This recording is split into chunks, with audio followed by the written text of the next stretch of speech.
पर एक सवाल है, मूल बिंदु से -3 -4 की दूरी ज्ञात करें। इससे पहले कि हम इस सवाल को हल करें, हम सबसे पहले आपको मूल बिंदु के बारे में बताना चाहते हैं। आप याद करिए, उस दिन हमने पढ़ाया था कि अगर एक हम क्षैतिज रेखा खींच दें और एक ऊर्ध्वाधर रेखा खींच दें तो इस क्षैतिज रेखा को x अक्ष कहा जाता है और इस ऊर्ध्वाधर रेखा को y अक्ष कहलाया जाता है। इन पर हम इधर से चलते हैं तो इस पॉइंट को जहां पर x और y अक्ष कटती है, इसी बिंदु को मूल बिंदु कहा जाता है। ओके, हमेशा याद रखो कि जहां पर x और y कटे वो बिंदु मूल बिंदु। अब इधर दाईं तरफ चलते हैं, ये x अक्ष पर तो +1 +2 +3 सो ऑन चल देते हैं। x अक्ष पर बाईं तरफ चलते हो मूल बिंदु से तो -1 -2 -3 ऐसे चल देते हैं और मूल बिंदु पर क्या मानते हैं, 0। इसी तरीका से अगर हम ऊपर की तरफ चलते हैं तो +1 +2 +3 सो ऑन y अक्ष पर, नीचे को चलते तो -1 -2 -3 सो ऑन।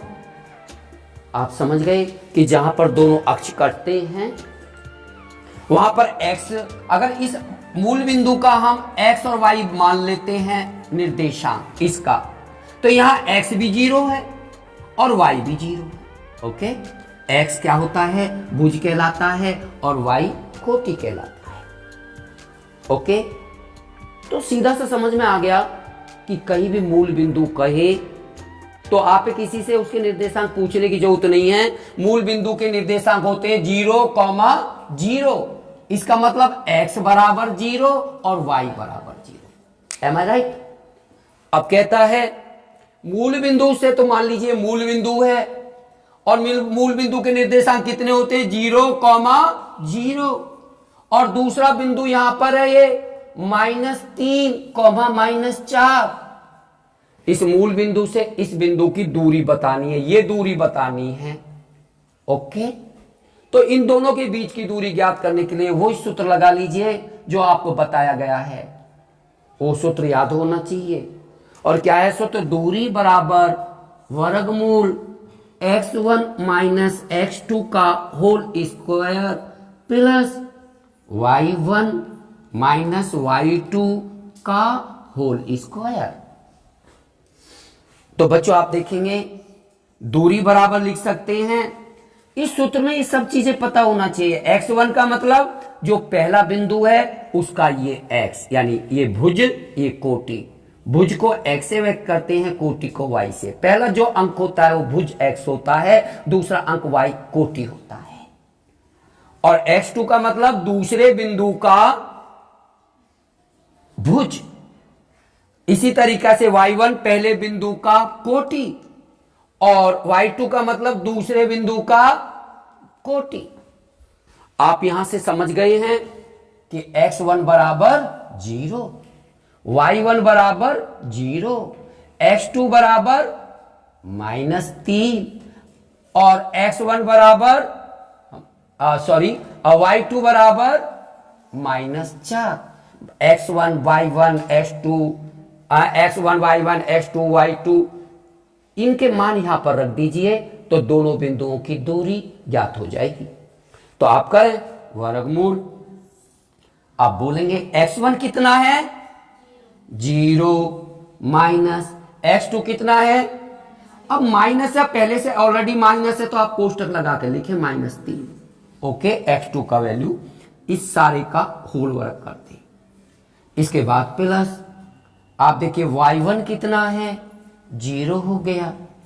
y2 कितना है, -4। -4 लिखना है, यहां पहले से माइनस है तो इसको कोष्टक में लिख दें -4 इस तरीके से, और इसका भी होल वर्ग। हल करते चले जाइए वर्गमूल। अब जब कोष्टक से पहले माइनस का चिन्ह है तो कोष्टक हटाएंगे तो ये माइनस प्लस हो जाएगा, क्योंकि माइनस की माइनस में गुणा, एक जैसे चिन्हों की गुणा प्लस होती है। माइनस की गुणा माइनस में कर दोगे तो प्लस आएगा, प्लस की गुणा प्लस में करोगे तो प्लस आएगा।